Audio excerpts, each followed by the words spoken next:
Hello, YouTubers. Welcome to World Cinema Reviews. This is your host, Frank Devan. And today, I got a quick little review of a movie I recently watched, and I want you guys to see it and enjoy it, and hopefully you'll be able to check out the product, the movie. Well, the movie is called Más Negro que la Noche.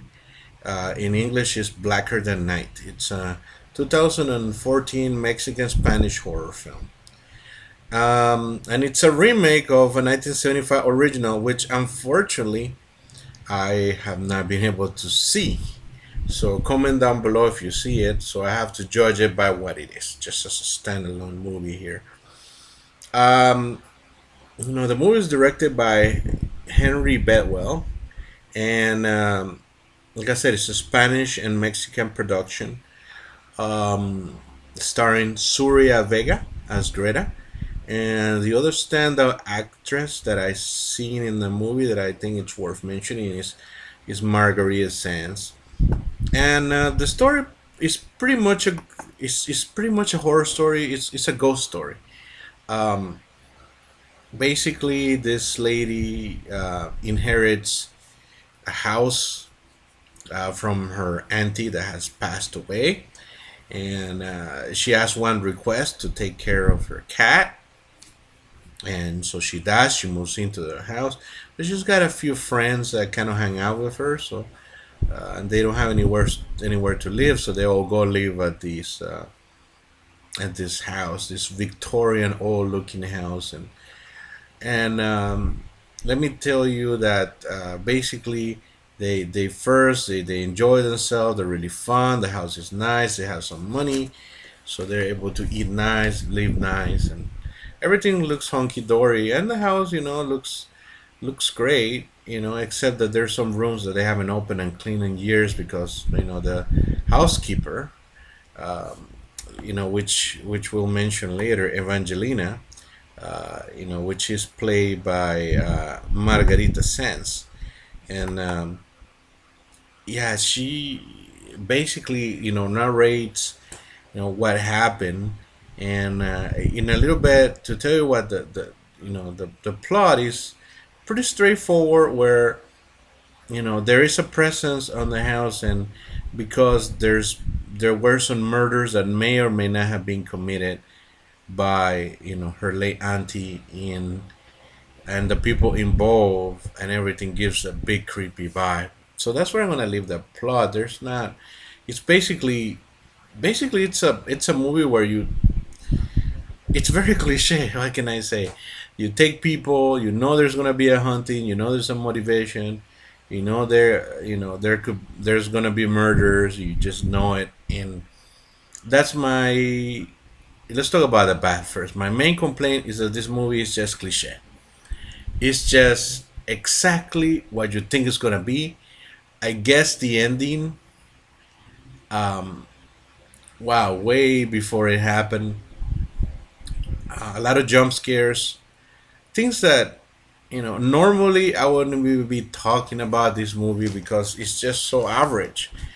It's not that particularly bad, except some of the actors are not the greatest. But I can say one thing: the housekeeper is creepy as hell, man. She's the one that knows the story of the house. She narrates what happened to her auntie.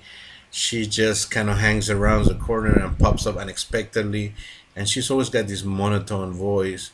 Like, she's always so cool, so calm, and not caring that shoot there could be a murdering ghost, a vengeful spirit living inside the house, and she doesn't give a shit.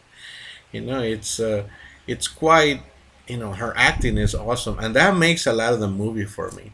The reason why I'm talking about is because even though everything is by the numbers, the atmosphere works great. I mean, this movie could have been awesome because even though it's cliche, even though we heard this story a million times before, uh, Blacker Than Night is a movie that really has one of the best atmospheres I've seen for a while.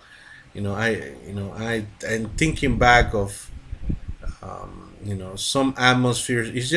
It all starts with the house. It starts Starts with the Conjuring. You see the house.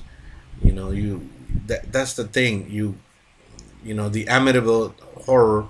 Thinking about movies where house haunted houses type of thing, where vengeful spirits live. Just get this eerie feeling.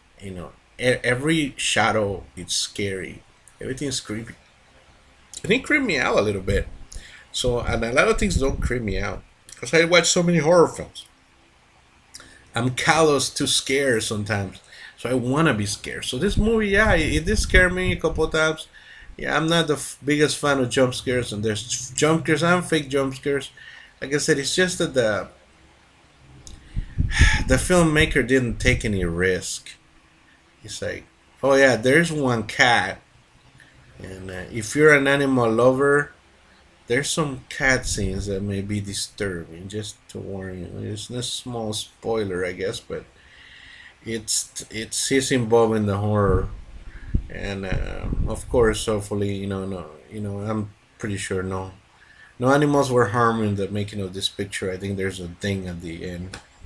There's international law now, but it's just I hope but I'm pretty sure of it. Um, but that's the thing that this film is just average, except by the acting and the atmosphere, and they're so strong. The acting of the housekeeper and the atmosphere that are still good enough to make this a midnight watch. This movie gets a C. It's a solid C.